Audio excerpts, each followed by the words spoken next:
Double tap gate once again shows Democrats cannot help themselves. They spent 72 hours convicting Pete Hegseth of war crimes on cable news, only to find that the Washington Post reporting on Pete Hegseth was inaccurate. The four-star admiral in charge of the anti-drug operation told Congress he carefully considered the law and concluded the drug runners were, in the words of the military law and parlance, still in the fight because they were climbing back on to the boat. Now, high-ranking Democrats are having to admit the claims about Pete Hegseth that they had been making and demanding his resignation and threatening to put him on trial for were not true. The admiral confirmed that there had not been a kill them all order and that there was not an order to grant no quarter. So that whole thing we've been hearing over the weekend blew up, just as we predicted. As soon as the line of attack against Hegseth unraveled, Democrats pivoted back to questioning the legality of the strikes in general. That's a different issue, but it's still a political loser. And since that hasn't been working, Democrats went to attacking Hegseth over Signalgate from March. The Secretary of Defense's lack of judgment put the lives of our troops in danger. He's not a serious person. He did put members of the military at significant risk. If anyone else in the military had done this, they would have been fired. Okay, so what Democrats are doing, especially as it relates to the boats strikes, it's the same playbook they used with Kilmar Abrego Garcia. Remember when he was the hero for Democrats? Democrats championed him, a Maryland man, a father wrongfully deported. A Democratic senator went to meet with him in El Salvador. Democrats were going to impeach Kristi Noem. Then we learned he has strong ties to MS-13 and was accused of beating his wife. You might remember we predicted the war crime story would end just like Garcia's story did. To oppose Trump, Democrats champion objectively awful people. Most Americans don't mind blowing up boats bringing in massive amounts of cocaine. In fact, a lot of Democrats used to want exactly that to happen. Then Senator Joe Biden blasted George H.W. Bush for not doing this back in 1989. We should go one step further. Let's go after the drug lords where they live with an international strike force. Not sure what the difference is between an international strike force and a U.S. strike force, but there you go.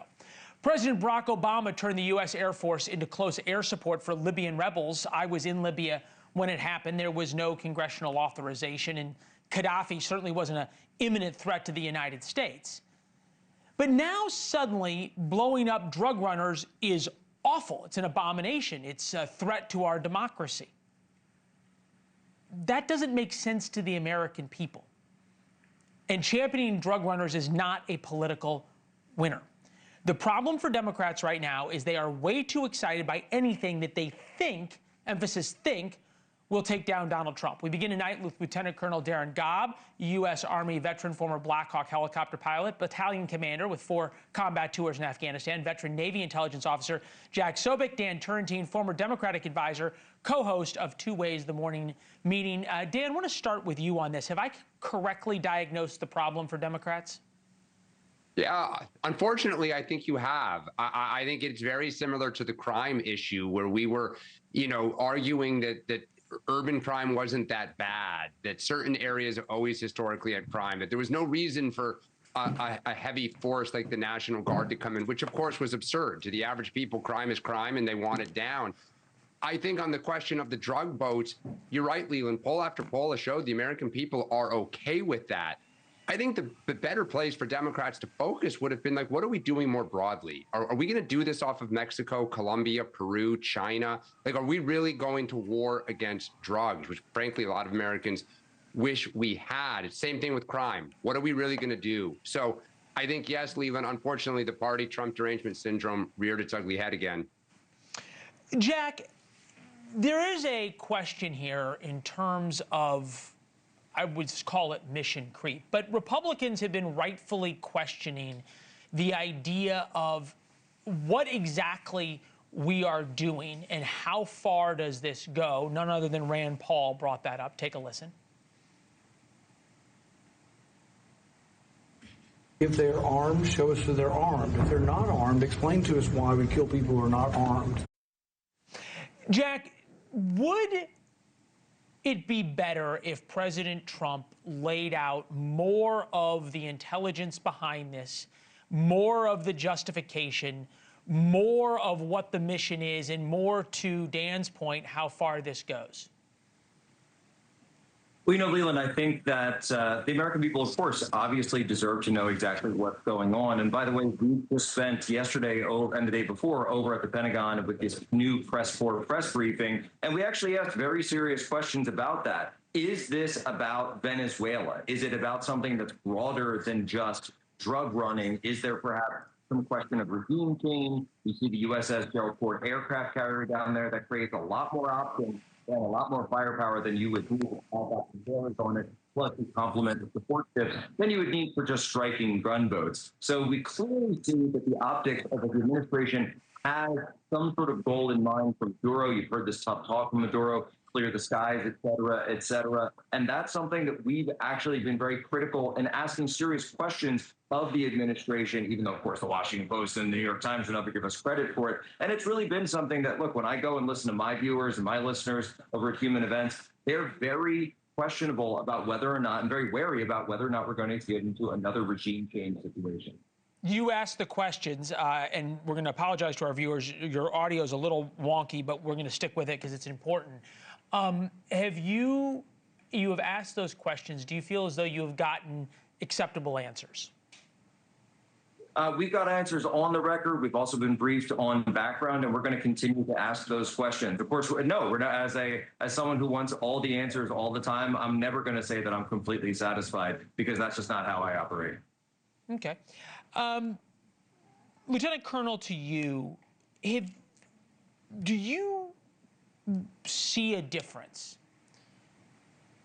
between, as a military man, does the guy flying the helicopter, flying the Predator drone, carrying out the strike, once the president has determined these people and the chain of command has determined that these people are terrorists, is there a difference to the soldier's mind between a terrorist in Libya or in Pakistan or in Afghanistan and a drug runner in the Caribbean Sea?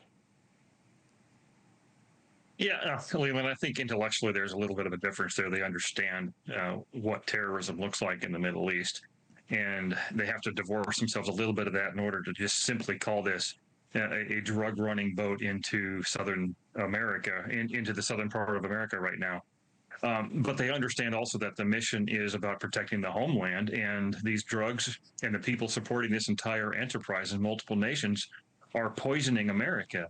And if you I get that. I'm not looking for a political answer. I'm looking for, from a soldier's standpoint, and yes, there are differences, but from the idea of the chain of command of legal orders, once the president, under the authorization of military force to confront terrorism, right, which is how they're justifying this, once the order is given to take out a drug running boat, is that really any different, because they've been declared a terrorist, any different than taking out the Hilux pickups that were rolling around in Libya that were being taken out, or in Somalia that are taken out all the time?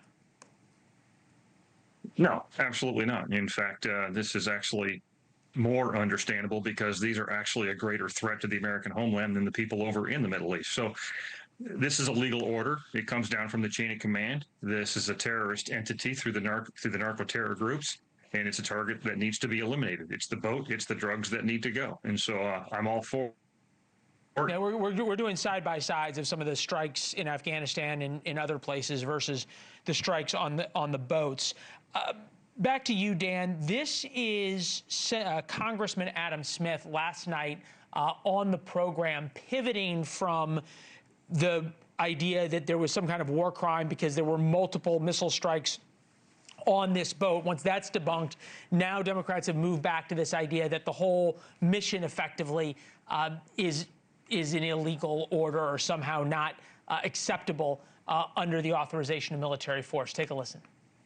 There are serious questions that need to be raised, not just about the September 2nd strike, but about all of these strikes. What is the authorization? How is this protecting us? Dan, how vulnerable are Democrats on that? Not necessarily only because of the championing drug runners that we talked about. But the second part of this, which I think is equally important, which is that Barack Obama was doing far more at a far greater rate than Donald Trump has, and nobody said boo. Yeah, I think that whenever the party gets into these process arguments, it tends to be a losing argument. Most Americans just look at the macro. You're stopping drugs. It's also my understanding that strikes on the law of the seas are pretty lenient about what you can do when you've declared an emergency, such as taking out drug runners. So I think the facts aren't on our side. The politics of mushy process arguments are not on our side. Again, I would just ask the bigger question: what are we doing more broadly? And honestly, we need to have an answer for what we would do if we were in charge, not just say go back to the status quo, nothing to see here. Jack, the flip side of this for the administration is, I think they're worried about public opinion. That sort of Trump even made that point when asked about this over the weekend. He said, "Yeah, I'm fine with the first strike, but a second strike with guys swimming around in the water, not so sure about that." Then President Trump promised to release the tape. We haven't seen the tape. Does that tell you that the tape is troubling? Well, not necessarily. I mean, there could be a variety of reasons why they wouldn't want to release the tape. But from what the explanation was that we received at the Pentagon yesterday, when I asked that very question to a Navy commander, this was Navy Commander Tim Parlator, who's also one of the senior legal advisors at the Pentagon there for Secretary Hegseth, that he pointed out that if the mission called for sinking the boat, then the legal authorization is that if the first strike has not taken out the target, has not sunk the boat to the bottom of the sea, if that payload of cocaine is then recovered. Yeah, I'm not arguing the legality of it. I'm just wondering if we should want the tape. If the American people should want the tape. There's all these tapes that are released of the first strikes. It just, where's the second strike? No, I'd love to see it. I absolutely love to see it. And I think that when there are questions like that, the more information you can release and reveal, the more the American people can get what they want to see. Yeah. All right, gentlemen, thank you very much. Appreciate all of you here on this Thursday evening. Thank you for watching. Subscribe below and download our NewsNation app right now on your phone, and you will get fact-based, unbiased news for all Americans.